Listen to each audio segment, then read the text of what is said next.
Hola, hola, otra vez.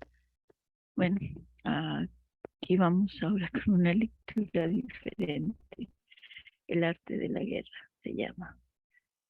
Hay que seguir investigando, hay que seguir aprendiendo, hay que seguir entendiéndonos.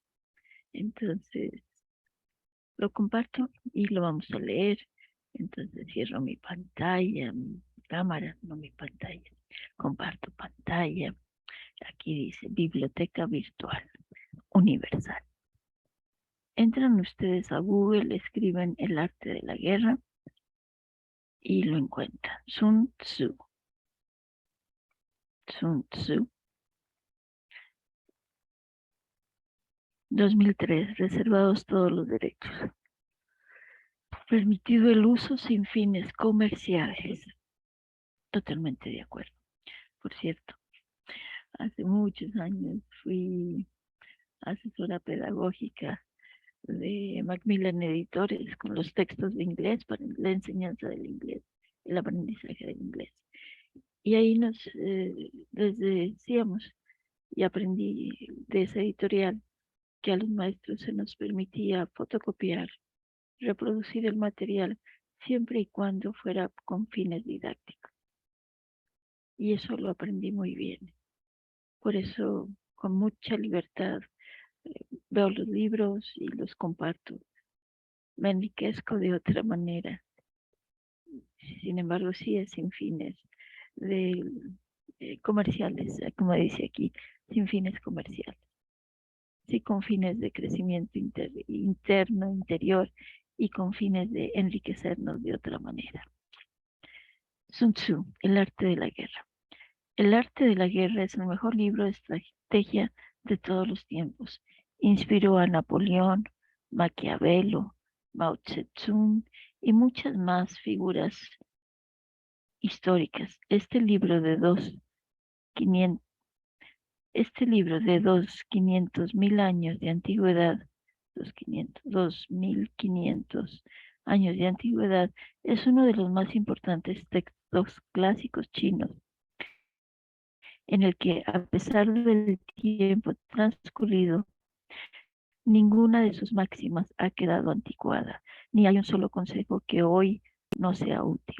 Pero la obra del general Sun Tzu no es únicamente un libro de práctica militar, sino un tratado que enseña la estrategia suprema de aplicar con sabiduría el conocimiento de la naturaleza humana en los momentos de confrontación. No es, por tanto, un libro sobre la guerra, es una obra para comprender las raíces de un conflicto y buscar una solución. La mejor victoria es vencer sin combatir, nos dice Sun Tzu, y esa es la distinción entre el hombre prudente y el ignorante. Índice, introducción, Sun Tzu y el arte de la guerra. Sobre el 1, sobre la evaluación. 2, sobre la iniciación de las acciones. 3, sobre las proposiciones de la victoria y la derrota. 4, sobre la medida en la disposición de los medios. 5, sobre la firmeza. 6, sobre lo lleno y lo vacío. 7, sobre el enfrentamiento directo e indirecto. 8, sobre los 9 cambios. 9, sobre la distribución de los medios. 10, sobre la topología. 11, sobre las clases de terreno. 12, sobre el arte de atacar por el fuego. 13, sobre la concordia y la discordia. Introducción. Sun Tzu, el arte de la guerra. Sun Tzu fue un general chino que vivió alrededor del siglo V a.C. La colección de ensayos sobre el arte de la guerra atribuida a Sun Tzu es el tratado más antiguo que se conoce sobre el tema. A pesar de su antigüedad, los consejos de Sun Tzu siguen manteniendo vigencia. El arte de la guerra es el mejor libro de estrategia de todos los tiempos. Inspiró a Napoleón, Maquiavelo, Mao Zedong y muchas más figuras históricas. Este libro de 2500 años de antigüedad es uno de los más importantes textos clásicos chinos en el que, a pesar del tiempo transcurrido, ninguna de sus máximas ha quedado anticuada, ni hay un solo consejo que hoy no sea útil. Pero la obra del general Sun Tzu no es únicamente un libro de práctica militar, sino un tratado que enseña la estrategia suprema de aplicar con sabiduría el conocimiento de la naturaleza humana en los momentos de confrontación. No es, por tanto, un libro sobre la guerra, es una obra para comprender las raíces de un conflicto y buscar una solución. La mejor victoria es vencer sin combatir, nos dice Sun Tzu, y esa es la distinción entre el hombre prudente y el ignorante.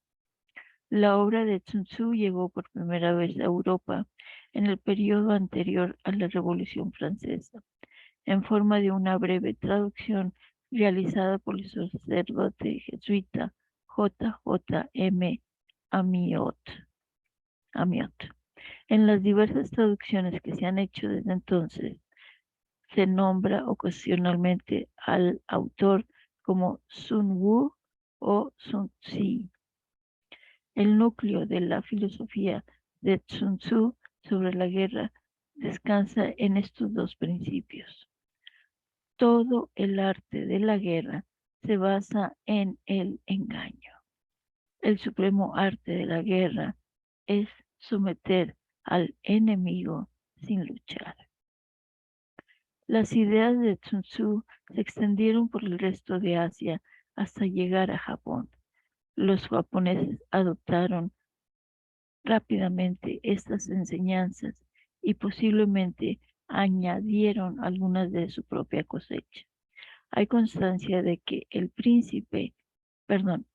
de que el principal libro japonés sobre el tema, el libro de los 5 anillos, está influido por la filosofía de Sun Tzu, ya que su autor, Miyamoto Musashi, estudió el tratado de El arte de la guerra durante su formación como samurái. Habitualmente se hace referencia a las culturas orientales como culturas de estrategia y no es pequeña la influencia de Sun Tzu en este desarrollo cultural.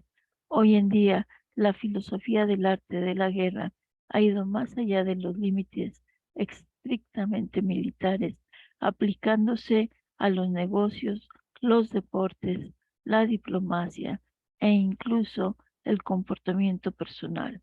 Por ejemplo, muchas frases clave de los manuales modernos de gestión de empresas son prácticamente citas literales de la obra de Sun Tzu, cambiando, por ejemplo, ejército por empresa o armamento por recursos, sin ir más lejos. Las ideas siguen siendo completamente válidas a pesar de los 25 siglos transcurridos desde que se escribieron. Capítulo 1. Sobre la evaluación. Sun Tzu dice, la guerra es de vital importancia para el Estado. La guerra es de vital importancia para el Estado. Es el dominio de la vida o de la muerte, el camino hacia la supervivencia o la pérdida del imperio. Es forzoso manejarla bien. No reflexionar seriamente sobre todo lo que le concierne es dar prueba de una culpable indiferencia en lo que respecta a la conservación o pérdida de lo que nos es más querido. Y ello no debe ocurrir entre nosotros. Hay que valorarla en términos de 5 factores fundamentales y hacer comparaciones entre diversas condiciones de los bandos rivales, con visitas a determinar el resultado de la guerra. El primero de estos factores es la doctrina. el segundo el tiempo, el tercero el terreno, el cuarto el mando y el quinto la disciplina. La doctrina significa aquello que hace que el pueblo esté en armonía con su gobernante, de modo que le siga donde sea, sin temer por sus vidas ni a correr cualquier peligro. El tercero significa el yin y el yang, la noche y el día, el frío y el calor, días despejados o lluviosos y el cambio de las estaciones. El terreno implica las distancias y hace referencia a dónde es fácil o difícil desplazarse y si es campo abierto o lugares estrechos, y esto influencia las posibilidades de supervivencia. El mando ha de tener como cualidades sabiduría, sinceridad, benevolencia, coraje y disciplina. Por último, la disciplina ha de ser comprendida como la organización del ejército, las graduaciones y rangos entre los oficiales, la regulación de las rutas de suministros y la provisión de material militar al ejército. Estos 5 factores fundamentales han de ser conocidos por cada general. Aquel que los domina vence a aquel que no, sale derrotado. Por lo tanto, al trazar los planes han de comportarse, perdón. Por lo tanto, al trazar los planes han de compararse los siguientes 7 factores, valorando cada uno con el mayor cuidado. ¿Qué dirigente es más sabio y capaz? ¿Qué comandante posee el mayor talento? ¿Qué ejército obtiene ventajas de la naturaleza y el terreno? ¿En qué ejército se observan mejor las regulaciones y las instrucciones? ¿Qué tropas son más fuertes? ¿Qué ejército tiene oficiales y tropas mejor entrenadas? ¿Qué ejército administra recompensas y castigos de forma más justa? Mediante el estudio de estos 7 factores, seré capaz de adivinar cuál de los dos bandos saldrá victorioso y cuál será derrotado. El general que siga mi consejo es seguro que vencerá. Ese general ha de ser mantenido al mando. Aquel que ignore mi consejo ciertamente será derrotado. Ese debe ser destituido. Tras prestar atención a mi consejo y tras prestar atención a mis planes, el general debe crear una situación que contribuya a su cumplimiento.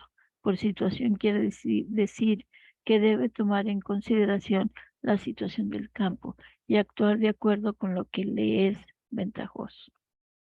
El arte de la guerra se basa en el engaño. Por lo tanto, cuando es capaz de atacar, ha de aparentar incapacidad. Cuando las tropas se mueven, aparentar inactividad. Si está cerca del enemigo, ha de hacerle creer que está lejos. Si está lejos, aparentar que se está cerca. Poner cebos para atraer al enemigo. Golpear al enemigo está cuando está desordenado. Golpear al enemigo cuando está desordenado. Prepararse contra él cuando está seguro en todas partes. Evitarle durante un tiempo cuando es más fuerte. Si tu oponente tiene un temperamento colérico, intenta irritarte. Si es arrogante, trata de fomentar su egoísmo. Si las tropas enemigas se hallan bien preparadas, tras una reorganización, intenta desordenarlas. Si están unidas, siembra la discusión entre sus filas. Ataca al enemigo cuando no está preparado y aparece cuando no te espera. Estas son las claves de la victoria para el estratega.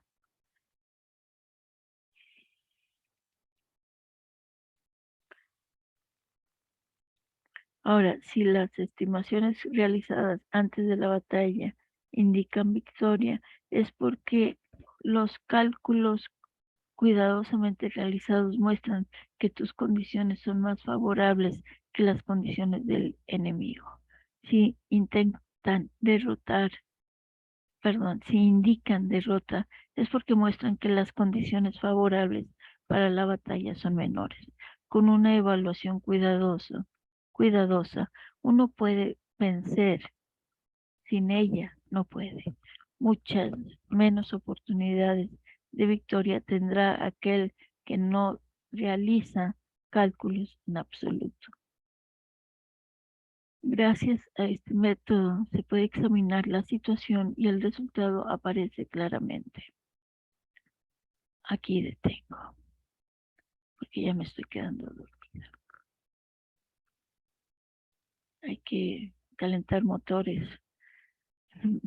Me refiero a que eh, ya calentamos motores, que rescato del arte de la guerra. Hay que vencer sin ganar, sin que haya, no lo dijo, pero sin que haya sangre. Sin, y que es el arte del engaño. Vamos a ver a qué, en las siguientes, vamos a ver a qué se refiere con eso del arte del engaño. Muchas, muchas gracias. A sonreír, a disfrutar, a agradecer, por favor, toda sugerencia. Muchas gracias.